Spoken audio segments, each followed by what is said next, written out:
حضرت ابن عباس کے گھر میں محفل تھی. ان بیت ہی ابن عباس رضی اللہ تعالی عنہ قائلہ ولادت رسول اللہ صلی اللہ علیہ وسلم. حضرت عبداللہ ابن عباس کے گھر میں اسی طرح ہی محفل تھی, اسی طرح ہی محفل تھی. اور وہ کیا کر رہے تھے؟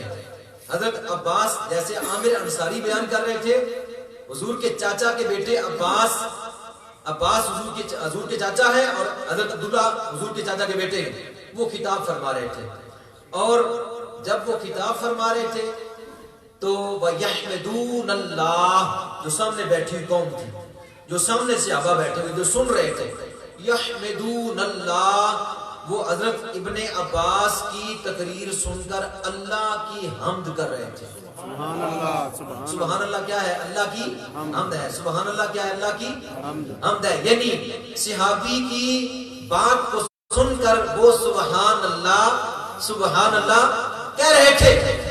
اور اگلا جملہ وَيُصَلُّونَ عَلَيْهِ السلام, سبحان اللہ کے ساتھ حضور کی ذات پر درود بھی بھیج رہے تھے. سبحان اللہ, درود بھی بھیج رہے تھے, سبحان اللہ بھی کہہ رہے تھے اور درود بھی بھیج رہے تھے.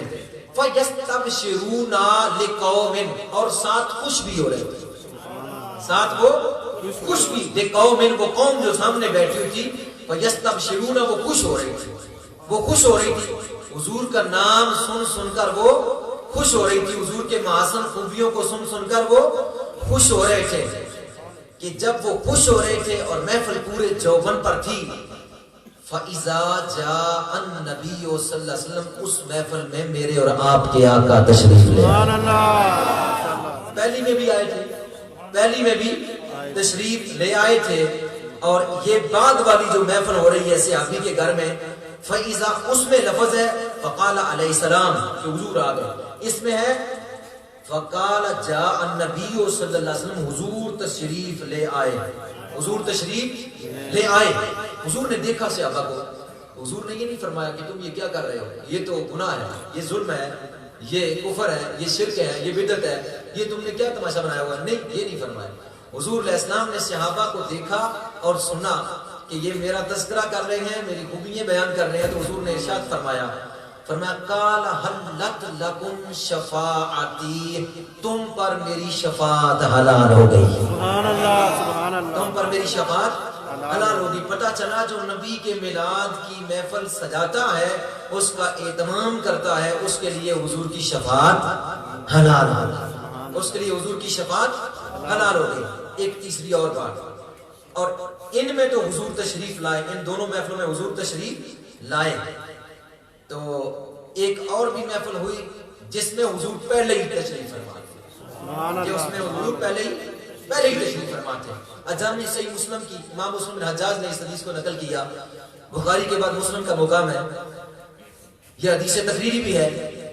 مسجد نبوی شریف ہے, حضور مسند صدارت پر جلوہ گر ہے کہ حضور علیہ السلام نے صحابی کو فرمایا جاؤ فلاں فلاں فلاں فلاں فلاں فلاں فلاں صحابی بلا لو, سب کو بلا لو, اعلان کر دو, سب آ جائیں. سب آ گئے مسجد نبوی میں, سب آ گئے.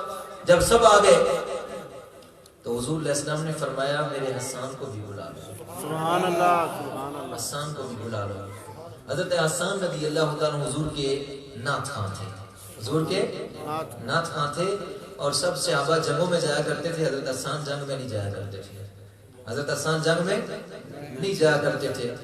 کسی صحابی نے عرض کیا یا رسول اللہ حسان جنگ میں کیوں نہیں جاتے, ہم تلوار کے ساتھ جہاد کرتے ہیں, حسان نہیں جاتے. حضور علیہ السلام نے فرمایا تم تلوار کے ساتھ جہاد کرتے ہو, میرا حسان زبان کے ساتھ جہاد کرتا ہے. سبحان اللہ, سبحان میرا اللہ, حسان زبان کے ساتھ جہاد کرتا ہے. ایسی منکروں کی, منافقوں کی رگڑائی کرتا ہے کہ پٹھے میں میل دیتا ہے. تو جناب حسان کو بلا لیا. حسان کو بلا کر فرمایا حسان اس میرے ممبر پر کھڑے ہو جاؤ, میرے ممبر پر کھڑے ہو جاؤ. حضور مسند پر ہیں, صحابہ کا جمع غفیر ہے, مسجد نبوی ہے, جامع صحیح مسلم کی حدیث ہے. حسان کو حکم فرما دیا گیا حسان میرے ممبر پر کھڑے ہو جاؤ. یا رسول اللہ میں اس قابل نہیں کہ آپ کے ممبر پر کھڑا ہو جاؤں. فرمایا بے شک تو اس قابل نہیں میرے ممبر پر کھڑا ہونے کے, پر میری تعریف نے اس قابل بنا دیا ہے. سبحان اللہ, میری سراخانی نے تجھے اس قابل بنا دیا ہے. ممبر پر جلوہ گر ہو جاؤ. حسان ممبر پر جلوہ گر ہو گئے. حضور نے ارشاد فرمایا حسان وہ میری نعت سناؤ، وہ میری نعت سناؤ، میری تعریف کرو، میرے محاسن خوبیوں کو بیان کرو، میری صورت کا تذکرہ کرو، میری میلاد، میری تشریف آوری کا ذکر کرو۔ صحابہ کی موجودگی، حضور مسند پر جلوہ گر ہے۔ حضرت حسان کھڑے ہوئے اور کیا کہنے لگے؟ فَأَقْسَمُ مِنْكَ لَمْ تَرَكَتْ عَيْنِي۔ عربی میں میلاد بیان کیا، صورت کا ذکر کیا، سیرت کا ذکر نہیں کیا۔ صورت سے سیرت بنتی ہے، صورت سے سیرت بنتی ہے، صورت ہو تو سیرت بنتی ہے، صورت نہ ہو تو سیرت نہیں بنتی۔ حضرت حسان نے حضور کی سیرت کا ذکر نہیں کیا، صورت سے شروعات کی، یعنی حضور کا میلاد پڑھا، حضور کا میلاد پڑھا۔ اقسم من کلم ترکت عینی، جس کا مطلب کیا ہے؟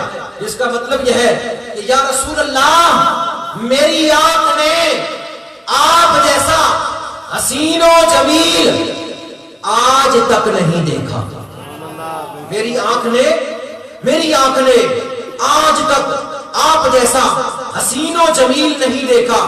واکثر من کلم ترکت عینی واجمل من کلم تلد النساء، یا رسول اللہ آپ جیسا حسین و جمیل کسی ماں نے جنا ہی نہیں، ماں نے جنا ہی نہیں۔ حضور کو دیکھ کر کوئی صحابی تشبیہ دیتا چاند کی اور کہتا کہ حضور ہمارے تو چاند جیسے، کوئی کہتا ہمارے نبی تو چاند جیسے ہیں، ایسے لگتا ہے کہ چاند زمین پر آ گیا۔ کوئی کہتا قطعۃ من القمر، ایسا لگتا ہے کہ چاند کے دو ٹکڑے کر دیے گئے، آدھا آسمان پر رہ گیا، آدھا زمین پر آ گیا۔ اور کوئی صحابی حضور کو دیکھ کر کیا کہتا؟ کہتا کأن الشمس تجری فی وجہہ، ایسا لگتا ہے کہ سورج ہی حضور کے چہرے میں آ گیا ہے، ایسا لگتا ہے کہ سورج ہی زمین پر اتر کر حضور کے چہرے میں، وجہ ہی آپ کے چہرے میں گردش کر رہا ہے۔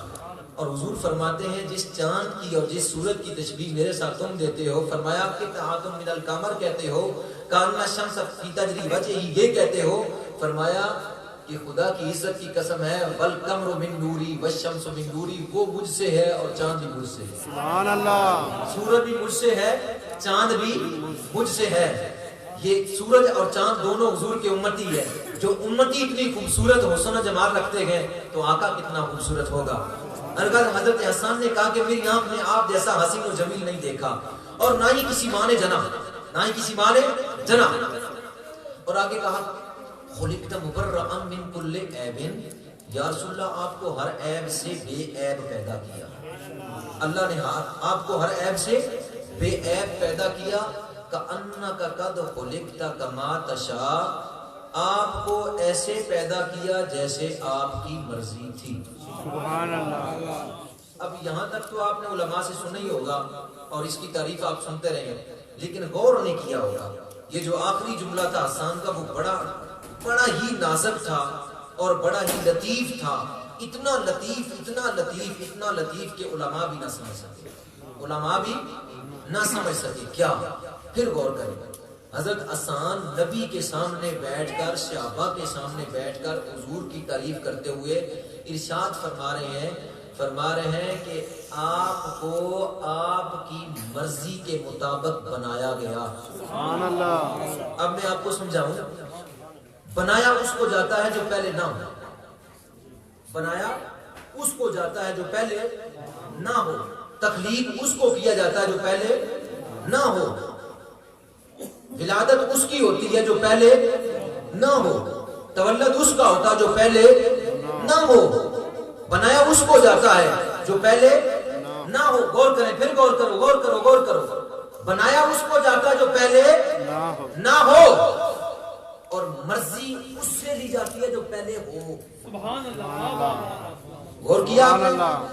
مرضی اس کی ہوتی ہے جو پہلے ہو، مرضی اس کی ہوتی ہے جو پہلے ہو، اور تخلیق اس کی ہوتی ہے جو پہلے نہ ہو۔ یا رسول اللہ آپ کو اللہ نے آپ کی مرضی سے پیدا کیا۔ میں پوچھنا چاہتا ہوں، اگر رب اپنے محبوب کی تخلیق کر رہا ہے، پوچھ کس سے رہا ہے؟ اگر پوچھ نبی سے رہا ہے تو پیدا کس کو کر رہا ہے؟ سبحان اللہ، اللہ اکبر، یا رسول اللہ، میلاد النبی، زندہ باد، پتی پھول پھول، یا رسول اگر نبی پہلے تھے تو پھر تو پوچھا جی آپ پہلے ہیں، میں پوچھنا چاہتا ہوں کہ آپ کو بناؤں کیسے؟ لیکن غور بھی کریں کہ جس سے پوچھا جا رہا ہے، جس سے مرضی لی جا رہی ہے، بناؤں کیسے، تو وہ تو پہلے ہی بنا ہوا ہے، پوچھ کس سے رہا ہے؟ وہ تو پہلے ہی بنا ہوا ہے، پھر مرضی بنے جو بنا ہوا ہو اس کی مرضی ہوتی ہے، جو بنا ہوا نہ ہو اس کی مرضی نہیں ہوا کرتی، حسان نے جب یہ کہا، حضور علیہ السلام نے مسکرا کر کہا یا اللہ جبریل کے ذریعے حسان کی مدد فرما۔ سبحان اللہ۔ کیونکہ یہ ایسا لطیف جملہ تھا کہ اگر حضور پہلے ہی تخلیق کیے گئے ہیں، یا آپ کی تولد ہو گیا ہے، یا آپ کی پیدائش ہو گئی ہے، تو پھر رب کیا بنا رہا ہے؟ اور اگر اس نے مصطفیٰ کو بنایا ہے تو پھر پوچھا کس سے ہے؟ اتنی شان بڑھا دیتے ہو، تم اتنی بڑھا دیتے ہو جناب کہ تم خدا کے قریب کر دیتے ہو، بلکہ خدا سے کیا کے کر دیتے ہو۔ جناب یہ جملہ کیا ہم نے کہا؟ جملہ یہ ہم نے کہا، یہ تو صحابی نے